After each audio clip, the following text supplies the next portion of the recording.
I'm Striker. Welcome back to another PowerWash Simulator with some storytelling.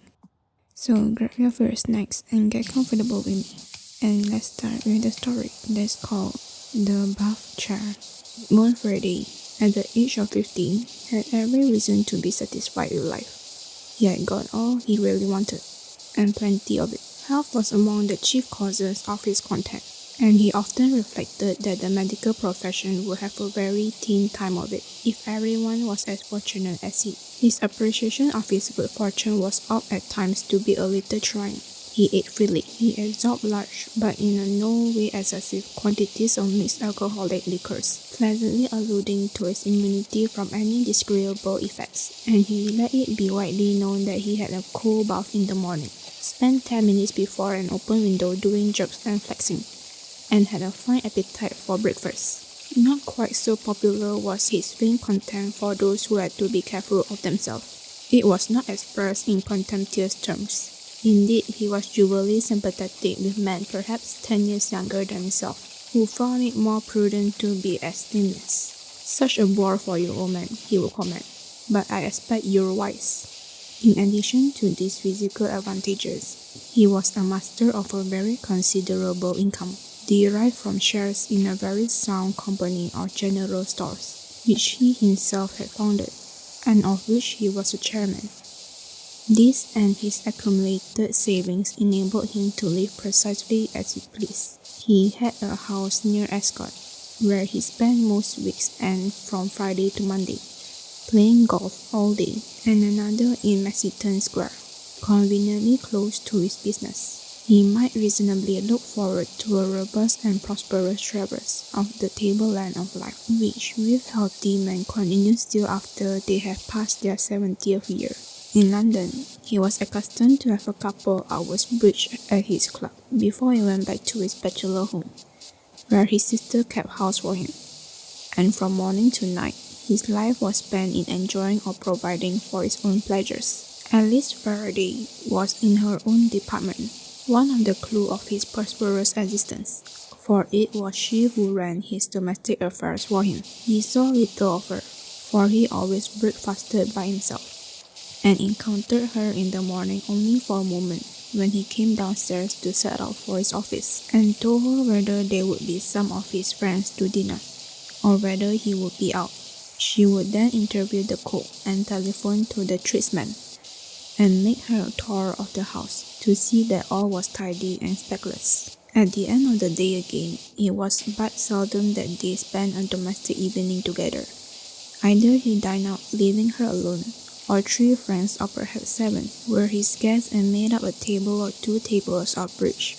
On this occasion, Alice was never of the party. She was no card player. She was rather deaf. She was silent and by no means decorative, and she was best represented by the admirable meal she had provided for him and his friends.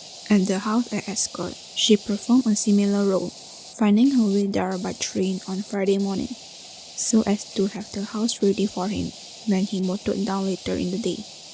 Sometimes he wondered whether he would not be more comfortable if he married and gave Alice a modest home of her own, with an income to correspond, for though he saw her but seldom, her presence was slightly repugnant to him. But marriage was something of a risk, especially for a man of his age who kept out of it so long, and he might find himself with a wife who had a will of her own, and who did not understand, as Alice certainly did, that the whole reason of her existence was to make him comfortable. Again, he wondered whether perfectly trained servants like his would not run the house as efficiently as his sister, in which case she would be better away. He would, indefinably, be more at ease if she were not under his roof. But then his cook might leave, or his housemaid do her work badly, and there would be bills to go through, and wages to be paid, and catering to be thought of. Alice did all that, and his only concern was to draw her a monthly check, with a grumble at the total. As for his occasional evenings with her, though it was a bore to dine with this rather deaf, disaccount and bony creature, such evenings were rare, and when dinner was over, he retired to his own den, and spent a tolerable hour or two over a book or a crossword puzzle.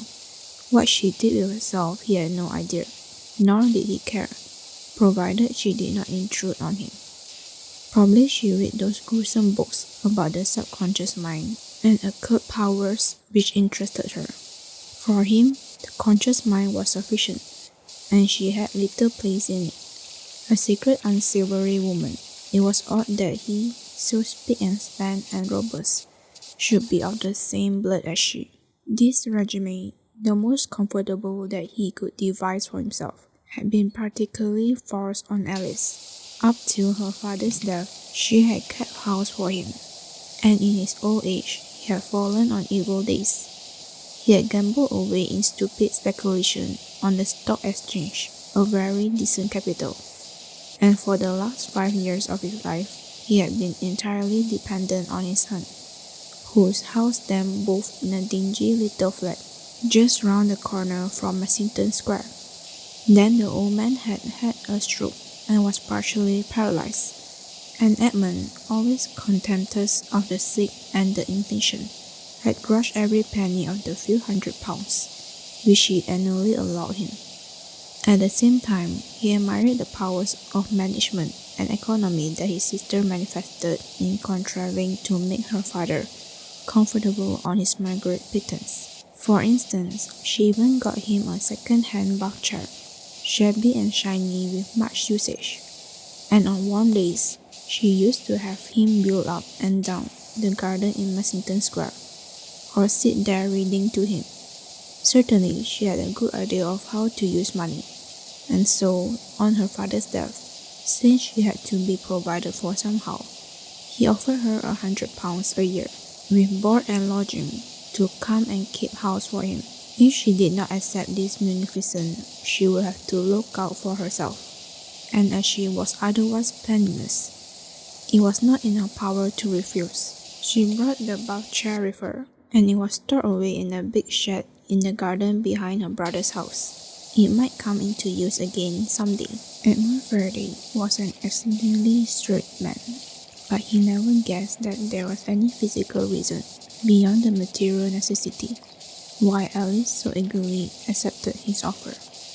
Briefly, this reason was that his sister regarded him with a hatred that prospered and burned bright in his presence. She hugged it to her, she cherished and fed it, and for that she must be with him, otherwise it might die down and grow cold.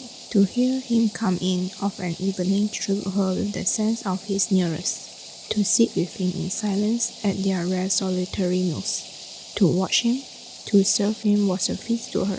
She had no definite personal desire to injure him, even if that had been possible, but she must be near him, waiting for some inconjecturable doom, which, long though it might tarry, would surely overtake him, provided only that she kept the dynamo of her hatred ceaselessly at work.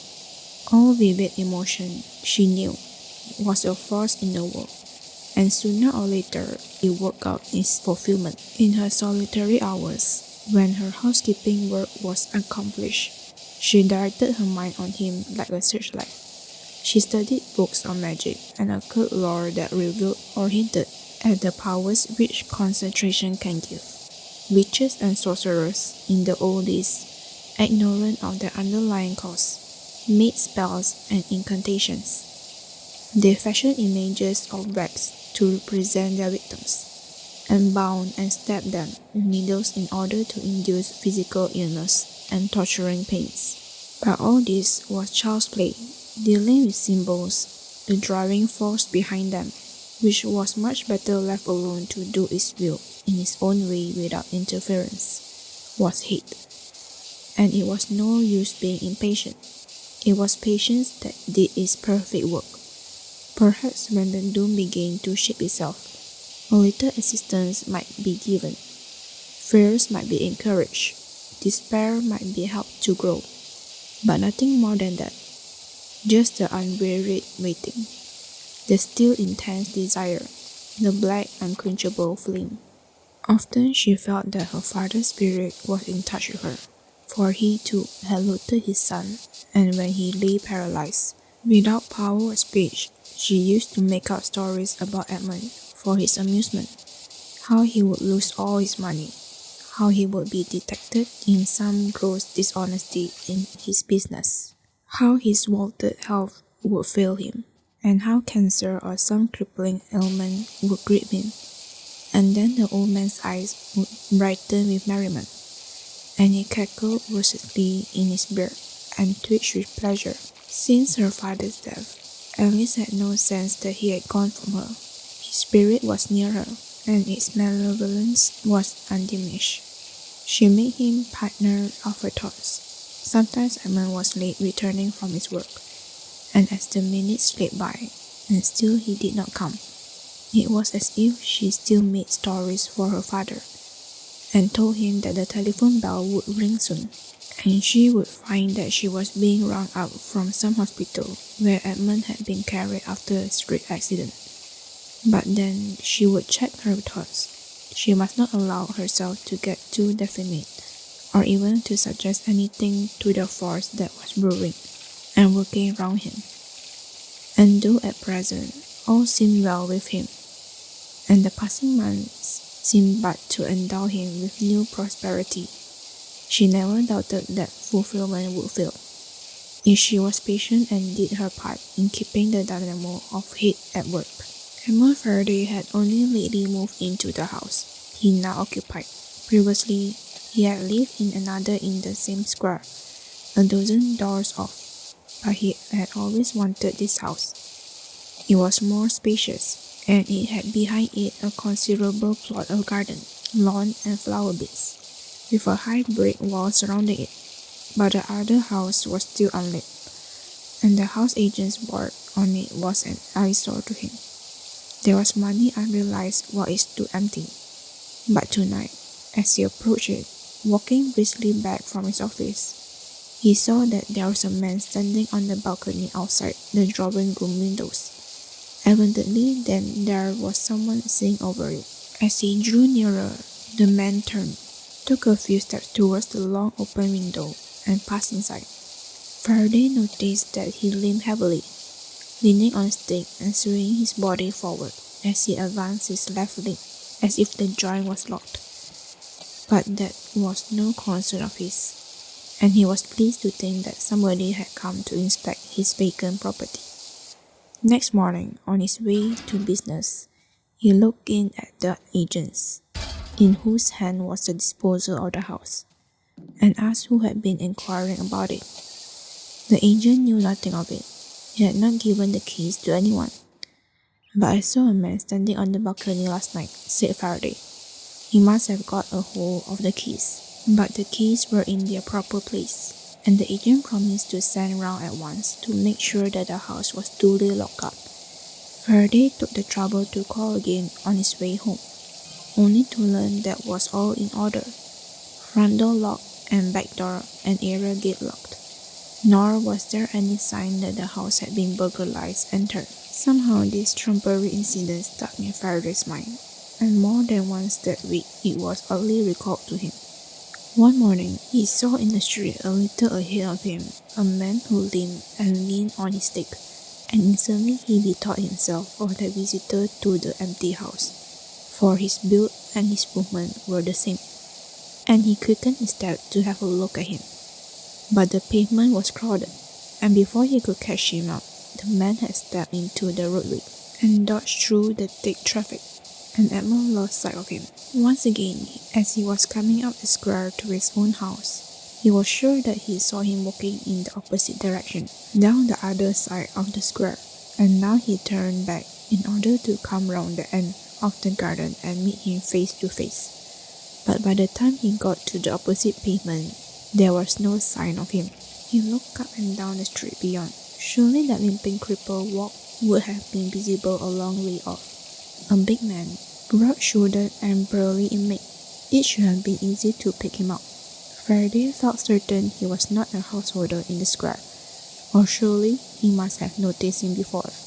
And what had he been doing in his locked house? And why, suddenly, should he himself now catch sight of him almost every day? Quite irrationally, he felt that this obtrusive and yet elusive stranger had got something to do with him. He was going down to escort tomorrow, and tonight was one of those rare occasions when he dined alone with his sister. He had little appetite. He found fault with the food, and presently the usual silence descended. Suddenly she gave him a little blurting laugh. "Oh, I forgot to tell you," she said. "There's a man who called today. He didn't give any name, who wished to see you about the letting of the other house. I said it was in the agent's hand. I gave him the address. Was that right, Edmund? What was he like?" he rapped. I never saw his face clearly at all. He was standing in the hall with his back to the window when I came down. But a big man, like you in build, but crippled, very lean, leaning heavily on his stick. What time was this? A few minutes only before you came in. And then? Well, when I told him to apply to the agent, he turned and went out. And as I say, I never saw his face. It was odd somehow. I watched him from the window, and he walked round the top of the square and down the other side. A few minutes afterwards, I heard you come in. She watched him as she spoke, and saw trouble in his face. I can't make out who the fellow is, he said. From the description, he seems like a man I saw a week ago, standing on the balcony of the other house. Yet when I inquired at the agents, no one had asked for the keys, and the house was locked up all right. I've seen him several times since, but never close. Why didn't you ask his name, or get his address? I declare I never thought of it, she said. Don't forget, if he calls again. Now, if you have finished, you can be off. You go down to escort tomorrow morning, and let us have something fit to eat. 3 men coming down for the weekend. Faraday went out to his morning round of golf on Saturday, in high good spirits. He had won largely at bridge the night before, and he felt brisk and clear-eyed. The morning was very hot. The sun blazed, but a vision of black cloud coppery at the edge was pushing up the skies from the east, threatening a downpour, and it was annoying to have to wait at one of the short holes while the couple in front delved among the bunkers that guarded the green. Eventually they holed out, and Faraday, waiting for them to quit, saw that there was watching them a big man leaning on a stick and limping heavily as he moved. That's it, he thought to himself. So now I get a look at him. But when he arrived at the green, the stranger had gone, and there was no sign of him anywhere. However, he knew the couple who were in front, and he could ask them when he got to the clubhouse who their friend was. Presently the rain began, short in duration, but violent, and his partner went to change his clothes when they got in. Faraday scorned any such precaution. He never caught cold, and never yet in his life he had a twinge of rheumatism. And while he waited for his less robust partner, he made inquiries of the couple who had been playing in front of him as to who their lame companion was. But they knew nothing of him. Neither of them had seen him. Somehow this took the edge off his sense of well-being, for indeed it was a queer thing. But Sunday dawned, bright and sparkling, and waking early he jumped out of bed with the intention of a walk in the garden before his bath. But instantly he had to clutch at the chair to save himself a fall. His left leg had given way under his weight. A stabbing pain shot through his hip joint. Very annoying.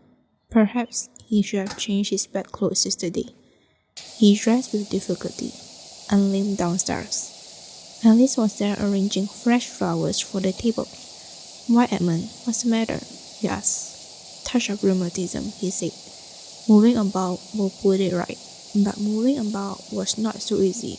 Golf was out of the question, and he sat all day in the garden, cursing this unwanted affliction, and all day the thought of the lame man, imbued like himself, scratched about underground in his brain, like a boring mole. Arrived back in London, Faraday saw a reliable doctor, who, learning of his cold baths and his undisciplined use of the pleasures of the cellar and the table, put him on a regimen which was a bitter humiliation for him, for he had joined the contemptible army of the careful, Moderation, my dear sir, said his advisor. No more cold baths or port for you, and a curb on your admirable appetite. A little more quiet exercise too during the week, and a good deal less on your weekends. Do your work and play your games and see your friends, but moderation, and we'll soon have you alright. It was in accordance with this distasteful advice that Friday took to walking home. If he had been dining out in the neighborhood, or if at home, took a couple of turns round the square before going to bed. Contrary to use, he was without guests several nights this week, and on the last of them, before going down into the country again, he leaned out about 11 o'clock, feeling ill at ease and strangely apprehensive of the future. Though the violence of his attack has abated, walking was painful and difficult, and his halting steps, he felt sure, must arrest a contemptuous compassion in all who knew what a brisk, strong mover he had been. The night was cloudy and sweltering hot. There was a tenseness and apprehension in the air that matched his mood. All pleasure had been sucked out of life for him by this indisposition, and he felt with some inward and quickening certainty that it was but the shadow of some more dire visitant who was drawing near. All this week too, there had been something strange about Alice. She seemed to be expecting something, and the expectation filled her with a secret glee. She watched him, she took note, she was alert. He had made the complete circuit of the square, and now was on his second round, after which he would turn in. 100 yards of pavement lay between him and his own house, and it and the roadway were absolutely empty. Then, as he neared his own door, he saw that a figure was advancing in his direction. Like him, it leaned and leaned on a stick. But though a week ago he had wanted to meet this man face to face, something in his mind had shifted, and now the prospect of the encounter filled him with some creeping terror. A meeting, however, was not to be avoided, unless he turned back again, and the thought of being followed by him was even more intolerable than the encounter. Then, while he was still a dozen yards off, he saw that the other had paused opposite his door, as if waiting for him. Faraday held his latchkey in his hand, ready to let himself in. He would not look at the fellow at all, but passed him with averted head. When he was now within a foot or two of him, the other put out his hand with a detaining gesture, and involuntarily Faraday turned. The man was standing close to the street lamp, and his face was in vivid light, and that face was Faraday's own. It was as if he beheld his own image in a looking-glass. With a gulping breath, he let himself into his house, and banged the door. There was Alice, standing close within, waiting for him surely. "Edmund," she said, and just as surely her voice trembled with some secret suppressed glee. "I went to post a letter just now, and that man who called about the other house was loitering outside. So odd." He wiped the cold dew from his forehead. "Did you get a look at him?" he asked. "What was he like?" She gave him a blatant laugh, and her eyes were merry. "A most extraordinary thing," she said. "He was so like you that I actually spoke to him before I saw my mistake.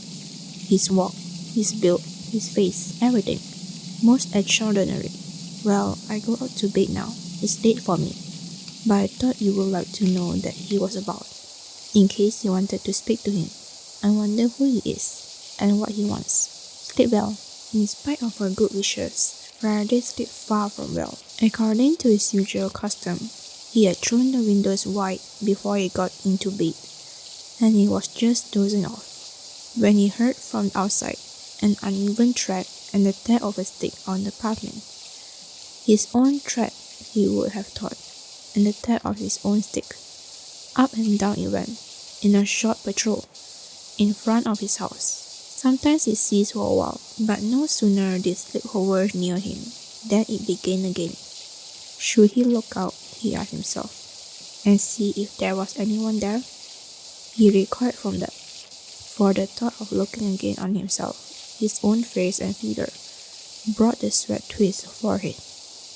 At last, unable to bear this haunted vigil any longer, he went to the window. From end to end, as far as he could see, the square was empty, but for a policeman moving noiselessly on his rounds and flashing his lights into areas. Dr. English visited him next morning. Since seeing him last, he had examined the X-ray photograph of the troublesome joint, and he could give him good news about that. There was no sign of arthritis, a muscular rheumatism, which no doubt would yield to treatment and care, was all that ailed him. So off went Faraday to his work, and the doctor remained to have a talk to Alice, for jewelry and encouragingly. He had told him that he suspected he was not a very obedient patient, and must tell his sister that his instructions as to food and tabloids must be obeyed. Physically, there's nothing much wrong with him, Miss Faraday, he said, but I want to consult you. I found him very nervous, and I'm sure he was wanting to tell me something, but couldn't manage it. He ought to have thrown off his rheumatism days ago, but there's something on his mind, sapping his vitality. Have you any idea? Strict confidence, of course. What is it? She gave her a little blade of laughter.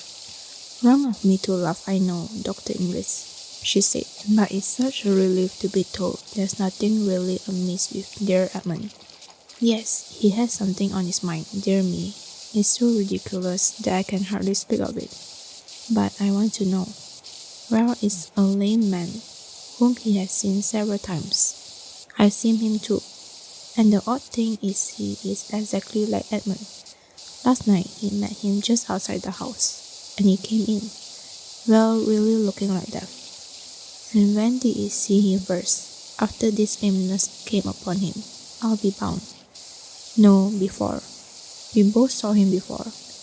It was as if, such nonsense it sounds, it was as if this sort of double of himself showed what was going to happen to him. There was glee and gusto in her voice.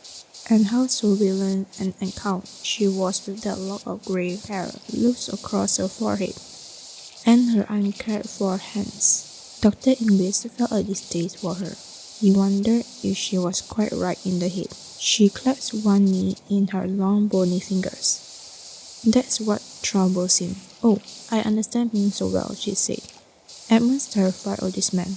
He doesn't know what he is. Not who he is, but what he is. But what is there to be afraid about? Asked the doctor. This slim fellow, so like him, is no disordered fancy of his own brain. Since you've seen him too, he's an ordinary living human being. She laughed again. She clasped her hands like a pleased child. Why, of course, that must be so, she said. So there's nothing for him to be afraid of. That's splendid. I must tell Edmund that. What a relief. Now about the rules you laid down for him, his food and all that. I will be very strict with him. I'll see that he does what you tell him. I will be quite relentless. For a week or two, Faraday saw no more of this unwelcome visitor, but he did not forget him. And somewhere deep down in his brain, there remained that little cool focus of fear. Then came an evening when he had been dining out with friends. The food and the wine were excellent. They chaffed him about his abstemiousness, and loosening his restriction, he made a jolly evening of it. Like one of the old days, he seemed to himself to have escaped out of the shadow that had lain on him, and he walked home in high good humour, limping and leaning on his stick, but far more brisk than was his wont. He must be up betimes in the morning, for the annual general meeting of his company was soon coming on, and tomorrow he must finish writing his speech to the shareholders. He would be giving them a pleasant half-hour. 12% free of tax and a 5% bonus was what he had to tell them about Faraday stores. He had taken a shortcut through the dingy little thoroughfare where his father had lived during his last stricken years, and his thoughts flitted back with the sense of a burden gone, to the last time he had seen him alive, sitting in his bar chair in the garden of the square, with Alice reading to him. Edmund had stepped into the garden to have a word with him, but his father only looked at him malevolently from his sunken eyes, mumbling and muttering in his beard. He was like an old monkey, Edmund thought, toothless and angry and feeble. And then suddenly, he had struck out at him with the hand that still had free movement. Edmund had given him the rough side of his tongue for that, told him he must behave more prettily unless he wanted his allowance cut down. A nice way to behave to a son who gave him every penny he had. Thus pleasantly musing, he came out of this mean alley and crossed into the square. There were people about tonight. Motors were moving this way and that, and a taxi was standing at the house next his, obstructing any further view of the road. Passing it, he saw that directly under the lamppost, opposite his own door, there was drawn up an empty bath chair, just behind it, as if waiting to push it. When its occupant was ready, there was standing an old man with a straggling white beard. Peering at him, Edmund saw his sunken eyes and his mumbling mouth, and instantly came recognition. His latchkey slipped from his hand, and without waiting to pick it up, he stumbled up the steps, and in an excess of uncontrollable panic, was plying bell and knocker, and beating with his hands on the panel of his door. He heard a step within, and there was Alice, and he pushed by her, collapsing onto a chair in the hall. Before she closed the door and came to him, she smiled and kissed her hand to someone outside. It was with difficulty that they got him up to his bedroom, for though just now he had been so brisk, all power seemed to have left him. His thigh bones would scars still in their sockets, and he went up the stairs, crabwise or corkscrew-wise, siding and twisting as he mounted each step. At his direction, Alice closed and bolted his windows, and drew the curtains across them. Not a word did he say about what he had seen, but indeed there was no need for that. Then leaving him, she went to her own room, alert and eager, for who knew what might happen before day. How wise she had been to leave the working out of this in other hands. She had but concentrated and thought, and behold, her thoughts and the force that lay behind them were taking shape of their own in the material world. Fear too, that great engine of destruction, had Edmund in his grip. He was caught in his invisible machinery, and was being drawn in among the relentless wheels. And still, she must not interfere. She must go on hating him and wishing him ill. That had been a wonderful moment when he battered at the door, in a frenzy of terror, and when opening it, she saw outside the shabby old bath chair, and her father standing behind it. She scarcely slept that night, but lay happy and nourished and tense, wondering if at any moment now the force might gather itself up for some stroke that would end all. But the short summer night brightened into day, and she went about her domestic duties again, so that everything should be comfortable for Edmund. Presently, his servant came down with his master's order to ring up Dr. Inglis. After the doctor had seen him, he again asked to speak to Alice. This repetition of his interview was lovely to her mind. It was like the re-entry of some musical motif in a symphony, and now it was decorated and amplified, for he took a much graver view of his patient. This sudden stiffening of his joints could not be accounted for by any physical cause, and there accompanied it a marked loss of power, which no bodily lesion explained. Certainly, he had had some great shock, but of that he would not speak. Again, the doctor asked her whether she knew anything of it, but all she could tell him was that he came in last night in a frightful stare of terror and collapsed. Then there was another thing. He was worrying himself over the speech he had to make at this general meeting. It was highly important that he should get some rest and sleep, and while the speech was on his mind, he evidently could not. He was therefore getting up, and would come down to his sitting room where he had the necessary papers. With the help of his servant, he could manage to get there, and when his job was done, he could rest quietly there, and Dr. English would come back during the afternoon to see him again. Probably a week or tour in a nursing home would be advisable. He told Alice to look in on him occasionally, and if anything alarmed her, she might send for him. Soon he went upstairs again to help Edmund to come down, and there were the sounds of heavy treads and the creaking of banisters, as if some dead weight was being moved. That brought back to Alice the memory of her father's funeral, and the carrying of the coffin down the narrow stairs of the little house, which his son's bounty had provided for him. She went with her brother and the doctor into his sitting room, and established him at the table. The room looked out onto the high-walled garden at the back of the house, and a long French window opening to the ground communicated with it. A plane tree in the full summer foliage stood just outside, and on this sultry overcast morning, the room was dim with the dusky green light that filtered through a screen of leaves. His table was strewn with his papers, and he sat in a chair with his back to the window. In that curious and somber light, his face looked strangely colorless, and the movements of his hands among his papers seemed to flutter and stumble.